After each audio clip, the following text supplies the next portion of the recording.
NS news నేను సుమా ముందుగా బులెటిన్లో హెడ్లైన్స్. బీఆర్ఎస్ ఎమ్మెల్యేల నియోజకవర్గాల్లో ప్రోటోకాల్ ఉల్లంఘనలు, పార్టీ ఫిరాయింపులపై తెలంగాణ అసెంబ్లీ స్పీకర్ గడ్డం ప్రసాద్ కు బీఆర్ఎస్ ఎమ్మెల్యేల బృందం ఫిర్యాదు చేసింది. ఈ సందర్భంగా బీఆర్ఎస్ మల్కాజ్గిరి ఎమ్మెల్యే మర్రి రాజశేఖర్ రెడ్డి మాట్లాడుతూ రాజ్యాంగబద్ధంగా గెలిచిన తమ ఎమ్మెల్యేలను అభివృద్ధి పనులు చేయకుండా కాంగ్రెస్ ప్రభుత్వం అడ్డుపడుతుందని మరియు ప్రోటోకాల్ విషయంలో బీఆర్ఎస్ ఎమ్మెల్యేలను అవమానపరిచే విధంగా అధికారులను ప్రోత్సహిస్తున్నారని, అభివృద్ధి గురించి అడిగితే అధికారుల చేత తప్పుడు కేసులు పెట్టిస్తున్నారని అన్నారు. తన నియోజకవర్గంలో అభివృద్ధి పనులు చేయడం లేదని, అల్వాల్ మున్సిపల్ కార్యాలయం ముందు శాంతియుతంగా నిరసన నిర్వహిస్తే తనపైనే డిప్యూటీ కమిషనర్ చేత అల్వాల్ పోలీస్ స్టేషన్లో తప్పుడు కేసు పెట్టారని, అదేవిధంగా మోలాలి డివిజన్లో జరుగుతున్న అభివృద్ధి పనులను పర్యవేక్షించడానికి వెళితే స్థానిక కాంగ్రెస్ గుండాలతో దాడికి యత్నించారని స్పీకర్ గారికి తెలియజేయగా ఆ దాడిని చేసిన వారిపై చర్యలు తీసుకోవాలని మల్కాజ్గిరి డీసీపీ దృష్టికి తీసుకెళ్లామని స్పీకర్ గారు తెలియజేశారని చెప్పారు. ఇక్కడే కాదు, మొన్న రాజశేఖర్ రెడ్డి గారు ఆఫీసర్లను పిలిచి కనీసం డ్రైన్ క్లీన్ చేయనంటే కూడా క్లీన్ చేయకుండా అక్కడే కూర్చొని ధర్నా చేస్తే ఆయన కూడా కేసు పెట్టే పరిస్థితి తీసుకొచ్చారు. అంటే ఎమ్మెల్యేలు ఎవరైనా ప్రజల పక్షాన ప్రశ్నిస్తే కేసులు పెడతాము, ఇది మా ఇష్టం, మా రాజ్యం, ఇది మా ఇందిరమ్మ రాజ్యం అనే లెవెల్లో తీసుకెళ్తా ఉన్నారు. ఇది దయచేసి ఆలోచించమని కోరుతా ఉన్నాను. ఎమ్మెల్యే గారి మీద కేసు పెట్టడం జరిగింది. కనీసం కేసులు పెడుతున్నప్పుడు స్పీకర్ గారి పర్మిషన్ తీసుకోవాలని కూడా ఆలోచన లేకుండా కేసు రిజిస్టర్ చేయడం జరిగింది.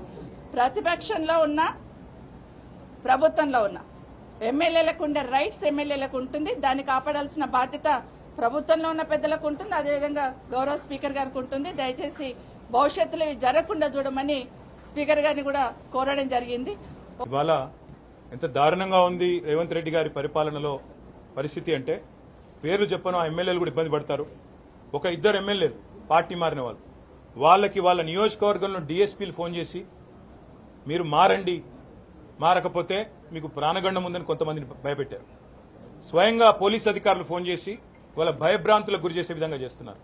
ఇవాళ బీజేపీ చేస్తేనేమో వాషింగ్ మెషిన్ అంటారు, పాపాలు చేసిన వాళ్ళు అందులో పోతే పాప ప్రక్షాళన జరిగి బయటకు వచ్చిందని మాట్లాడుతూ ఉన్నారని చెప్పి రేవంత్ రెడ్డి గారు కాంగ్రెస్ పార్టీ ఆక్రోశిస్తుంది. వేరే రాష్ట్రాల్లో బీజేపీ కాంగ్రెస్ ఎమ్మెల్యేలను తీసుకుంటే మర్డర్ ఆఫ్ డెమోక్రసీ అంటారు. కానీ మరి ఇక్కడ మీరు చేస్తున్నది ఏంటి అని వారిని అడిగితే సమాధానం రాదు. కానీ వారు చేస్తున్నది కూడా సేమ్ పని. ఏం చేస్తున్నారు? కొంతమంది మీద కేసులు, విజిలెన్స్ దాడులు. మా రాజశేఖర రెడ్డి గారి బిల్డింగ్ పడగొట్టినారు, మా రాజశేఖర రెడ్డి గారి కాలేజ్ బిల్డింగ్ పడగొడతారు. మల్లారెడ్డి గారి ఆస్తుల మీద పోయి వాటిని ధ్వంసం చేస్తారు.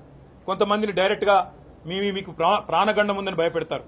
కొంతమందికి బిజినెస్లుంటే ఆ బిజినెస్ల్లో విజిలెన్స్ వాళ్ళని పంపించి ఇంకా ఇతరత్ర సంస్థలను పంపించి ఇబ్బంది పెట్టే ప్రయత్నాలు. ఎవరన్నా నిర్మాణ రంగంలో ఉంటే వారిని జీఎంసీ ద్వారా, హెచ్ఎండిఏ ద్వారా భయభ్రాంతులకు గురి చేయడం. ఇవాళ బడేబాయికి చోటాబాయికి పెద్ద తేడా ఏం లేదు. బడేబాయి అక్కడ చేస్తున్న పని ఇక్కడ ఈయన చేస్తున్నాడు చోటాబాయి, ఏం తేడా లేదు. ఆయన తనకుండే అన్ని సంస్థలను వాడుతున్నాడు, బెదిరిస్తున్నాడు రాజకీయ పార్టీలను, వైరుపక్షాలను. ఈయన కూడా అదే పని చేస్తా ఉన్నాడు. మాకు పార్టీ మారిన ఎమ్మెల్యేల మీద సానుభూతి ఉంది.